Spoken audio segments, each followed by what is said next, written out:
Oi, sexto ano, aqui é a professora Juscelia. Hoje nós daremos início à semana 4 do volume 6 do PET. E o tema da nossa aula, vocês podem perceber aí, é sistema nervoso. A partir dessa aula, você vai entender a estrutura do sistema nervoso. Abrem o material de vocês, tá lá na página 45, e vem aqui mostrando o tema, estrutura do sistema nervoso, certo? Então vamos lá. O sistema nervoso pode ser dividido em duas partes principais, em dois sistemas, sistema nervoso central e sistema nervoso periférico, SNC ou SNP. Vou pegar a figurinha da próxima página para vocês entenderem melhor. Aqui está o desenho do sistema nervoso aí, central, né? O sistema nervoso central compreende a parte de encéfalo, que é cérebro, cerebelo e tronco encéfalo. E também tem a medula espinhal, que são protegidas pelos ossos do crânio e da coluna vertebral, respectivamente. Tanto o encéfalo, né, que é essa parte aqui que vocês estão observando, que são essas estruturas que o compõem, quanto a medula estão estão envolvidos por membranas denominadas meninges e pelo líquido cérebro espinhal, que tem como principal função amortecer choques mecânicos. As meninges são, então vamos voltar, que aqui só foi para vocês entenderem um pouco aí das partes que compõem, né, o encéfalo. Então, nessa primeira parte aqui, a gente vê que as estruturas que compõem as meninges, as partes que o compõem, né, recebe o nome aí de dura mater, aracnoide ou pia mater, né? E que são essas meninges? Como a gente comentou antes, são membranas que envolvem aí o encéfalo e a medula espinhal, tá? Então, dura mater, a primeira membrana, ela é mais externa e rígida. A aracnoide é localizada entre a dura mater e a pia mater, né? Que a pia mater é a mais interna. Então, é uma membrana com estrutura semelhante a uma teia de aranha, por isso que recebe esse nome, né? Aracnoide, lembra uma aranha. É rica em vasos sanguíneos e fluidos. No espaço subaracnoide é encontrado líquido cérebro espinhal. A pia mater, que é a terceira meninge ou membrana, é a membrana mais interna, altamente vascularizada e envolve a superfície cerebral. Isso aqui são partes que compõem aí o sistema nervoso central. E além dessas meninges, outras partes que o compõem é o encéfalo, né? Como a gente comentou no início. Então, o sistema nervoso central, ou SNC, é composto pelas meninges, né, formado pelo cérebro e pelo cerebelo e tronco encefálico, e aí vem as partes que o compõem, né, as meninges, o cerebelo e a medula espinhal, o encéfalo e a medula espinhal. Agora nós vamos conhecer um pouco do encéfalo, que é essa estrutura aqui, ó. Conseguem perceber? Hemisférios cerebrais. O encéfalo compõe aí o cérebro, essa parte de rosa, cerebelo, e tronco encefálico, que é essas estruturas aqui, ó. O encéfalo está localizado dentro da caixa craniana e é formada pelo cérebro, cerebelo e tronco encefálico. Possui cerca de 100 bilhões de neurônios com a massa de 1 kg, né, e 300 gramas, mais ou menos, 1.300 gramas. O cérebro, a maior porção do encéfalo, é dividida em duas porções, hemisfério esquerdo e hemisfério direito. E o cerebelo, que é essa outra estrutura aqui, que também compõe aí o sistema nervoso central. É um órgão situado abaixo do cérebro, aqui, de rosa. Está relacionado principalmente com a coordenação de movimentos e o equilíbrio do nosso corpo. Tronco encefálico. O tronco encefálico, estrutura localizada na base do cérebro, formado pelo mesencéfalo, ponte e bulbo. São essas três estruturas aqui que compõem aí o tronco encefálico.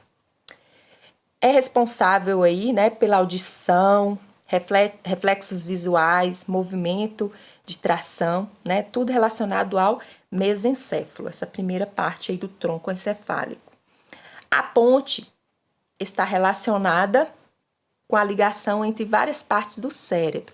E o bulbo, que é essa última parte aí do tronco encefálico, está relacionado com o controle de diversas funções, como batimentos cardíacos, respiração e deglutição. Medula espinhal, que é a outra parte que compõe o sistema nervoso central, ou SNC, é um cordão nervoso, né, que percorre por todo o corpo. Observem aqui essa partezinha final aí que compõe aí a medula espinhal. Ele percorre todo o corpo, desde a base do crânio até o final da coluna vertebral. Nessa estrutura, observa-se substância branca localizada mais externamente.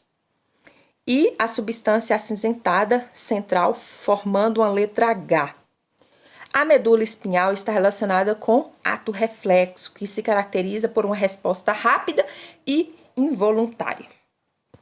Dando continuidade, falamos do SNC, né, Sistema Nervoso Central, e agora vem o Sistema Nervoso Periférico. Lembra que no início falamos que o sistema nervoso ele é dividido em duas partes, SNC e SNP. Então agora vamos falar um pouco do SNP, Sistema Nervoso Periférico.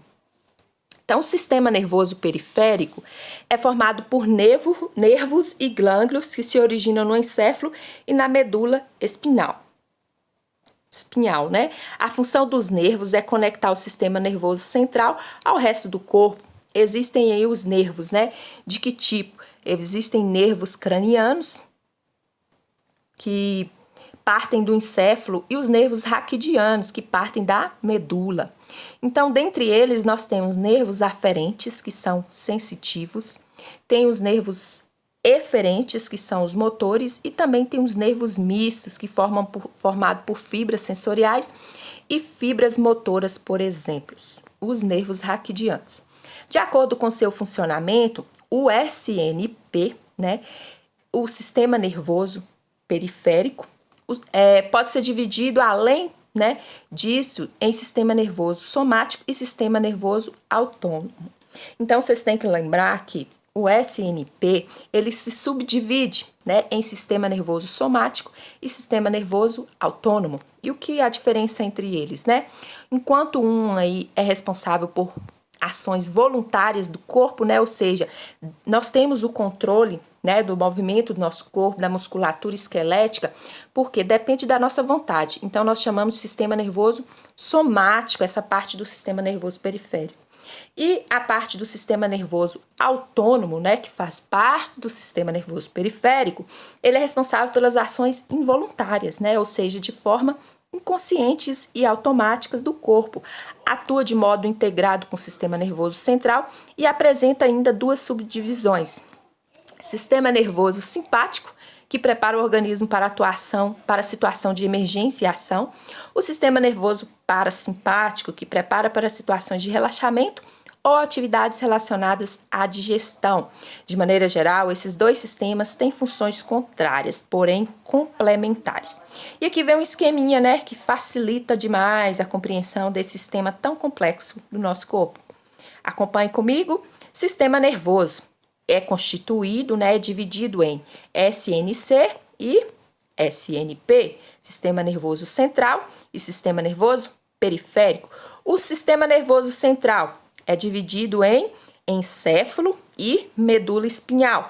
Lembra? O encéfalo, ele é subdividido em cérebro, cerebelo e tronco encefálico, certo? O sistema nervoso periférico se subdivide em via aferente e via eferente. Quem lembra a diferença entre eles? Na via aferente vai ter o quê? Os nervos sensitivos. E os outros aqui na via eferente vai estar os motores. Os nervos eferentes são os nervos motores. E aqui são os nervos sensitivos. O sistema nervoso eferente, por sua vez, vai subdividir em autônomo ou somático. Então, ocorre uma nova divisão aí do sistema eferente. Esse sistema nervoso autônomo, por sua vez, né? O que é o autônomo? É responsável por ações involuntárias, independente da nossa vontade. Se divide em sistema nervoso simpático e sistema nervoso parasimpático. Lembrando né, que esse sistema nervoso somático vai ser responsável aí pelas ações voluntárias. Então, em outras palavras, gente, lembre-se que o sistema nervoso simpático ou parasimpático compõe o sistema nervoso autônomo, que faz parte da via eferente, né, dos nervos eferentes, que fazem parte do sistema nervoso periférico, que fazem parte do sistema nervoso geral, de forma geral, né? Então, esse esqueminha aí é bem bacana para a gente poder entender melhor um pouco da divisão desse sistema nervoso. Por hora, vamos ficar por aqui, né?